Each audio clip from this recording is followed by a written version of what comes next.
O artigo 346 do Código Penal, ele não traz, né, efetivamente um nome iuris, né, mas os autores acabaram apelidando, né, de subtração ou dano de coisa própria em poder de terceiro. Então diz lá o artigo 346, tirar, suprimir, destruir ou danificar coisa própria que se acha em poder de terceiro por determinação judicial ou convenção. Bom, quando ele vem aqui tirar, né, quer dizer subtrair, retirar do poder de quem a detém, né, e aí nos dá a ideia de se tratar somente de bem móvel, né, não imóvel, né. A gente tem também o verbo suprimir, que é eliminar, fazer desaparecer, destruir, que é subverter a sua individualidade, ou seja, aquele bem, ele perde a sua natureza a qual ele se destina, e danificar, que é estragar, né, que pode ser total ou parcialmente. É um título punido a título de dolo, né, e ele vem dizendo o seguinte, né, que se acha em poder de terceiro por determinação judicial. Os exemplos que a gente pode ter, né, a coisa penhorada que foi depositada para o exequente, a coisa penhorada que está em depósito judicial, né, o depositário judicial. Mas ele vem e diz mais aqui, ou convenção. O que é a convenção? Um acordo entre as partes. Né, um acordo entre as partes. O grande problema é o seguinte, essa convenção, ela é extrajudicial ou judicial? E aí, né, há uma discussão nesse sentido, né, e eu sigo a linha daqueles que entendem que deve ser aquela convenção que foi homologada pelo juiz. Por quê? Porque nós estamos aqui tratando dos crimes contra a administração da justiça. Se a gente pensar numa convenção extrajudicial, a gente está lá no campo do direito disponível, e aí a gente estaria num crime de dano, né? A gente não poderia tratar aqui, porque o bem jurídico tutelado, que é o respeito à justiça, né, não teria sido violado, né? Por quê? Porque a justiça não interferiu, nem sabia daquilo, né? Agora, quando há uma convenção, né, uma conciliação, um acordo entre as partes, homologado pelo juiz, e ocorre a destruição aí, a supressão, né, ou até a subtração da coisa, então a gente tem aqui o crime, né? Então, acredito eu, né, que realmente quando a gente fala aqui em convenção, a gente está falando naquele acordo realizado pelas partes no processo e homologado pelo juiz, ok? O sujeito ativo aqui tem que ser obrigatoriamente o proprietário da coisa, do objeto, do imóvel, né, mas o proprietário do bem, né, só ele pode ser o sujeito ativo. Eventualmente a gente pode ter um concurso, né, quando, por exemplo, ele paga para um terceiro fazer isso, né, e a gente pode ter essa possibilidade de concurso, né. Crime é penado a título de dolo, não poderia ser de outra forma, né, título de culpa, né, seria muito complicado a gente imaginar aqui, né. O artigo 347 é um tipo também bastante interessante, né, que ele fala sobre fraude processual, né, ou chamado por alguns autores apelidado de estelionato processual, né. Por quê? Inovar, né, que é inovar? Modificar, alterar, né, introduzir uma novidade, inovar artificiosamente, né, utilizando de um ardil, né, de uma fraude material, né, na pendência de processo civil ou administrativo, né? Ou seja, na pendência, ou seja, o processo está em andamento, que processo civil ou administrativo. Aí você vai falar, e o processo penal? Calma que a gente vai chegar no processo penal, tá? Mas aqui o caput é processo civil ou administrativo. O estado de lugar, de coisa ou de pessoa, que é estado de lugar, né? O ambiente onde ele está, o local onde ele está, né? De coisa, né? Se é coisa móvel, se é coisa imóvel, né? De pessoa, né? A pessoa que está com o objeto, né? A pessoa que tem essa posse, né? Com o fim de induzir a erro, juiz ou perito. Há um especial fim de agir, né? Um dolo específico, induzir a erro, juiz ou perito. Não significa que ele seja enganado. Não exige um engano, né?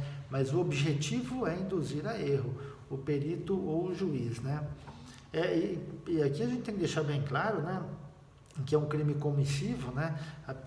O agente age, né, para modificar, para inovar, e portanto, né, não se entra né, não entra, né, nessa classificação aí, ou nesse núcleo, aquelas modificações, né, aquelas alterações que ocorrem por força da própria natureza. Por exemplo, crescimento de vegetação no local, uma chuva que destruiu o local, que tirou lá os vestígios, uma doença, né, que modificou alguma coisa, o crescimento de barba, bigode, cabelo das pessoas, né, que é a modificação em relação à pessoa, isso é natural, né, então isso não entra nessa fraude processual, tá? Uma outra coisa, quando a gente fala na pendência de processo civil administrativo, ou seja, o processo está pendente, né? Ele está em andamento, significa que ele já foi iniciado. Se o processo não foi iniciado, se a conduta ocorreu antes do início do processo, não há que se falar em crime, ok? A gente tem alguns problemas aqui em relação a esse dispositivo na ampla defesa, né? E nos processos de competência do tribunal de júri, né, que vai ainda além da amplitude de defesa, e também em relação àquela questão lá do ampla defesa e o direito de não produzir prova contra si mesmo. Então, aquela situação, eu tenho a arma aqui do crime que eu cometi o homicídio, a arma está aqui comigo, eu posso jogá-la fora ou não? Né? Pelo artigo 347, não, porque se eu fizer isso, estou cometendo uma fraude processual. Né? Eu estou destruindo ou desaparecendo, né, com um objeto, né, com um instrumento do crime. Né, de um objeto que é instrumento do crime. Então, eu teria a prática aqui da fraude processual. Poxa, mas não é inerente ao meu direito de defesa eu esconder o instrumento do crime?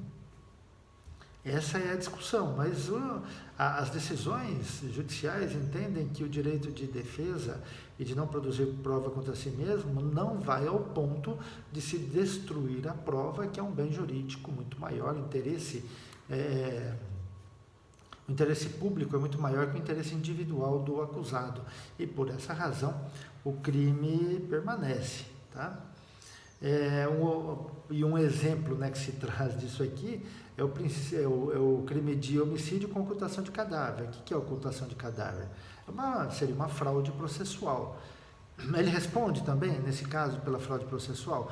Não responde, porque a gente já tem o crime próprio lá da ocultação de cadáver, né?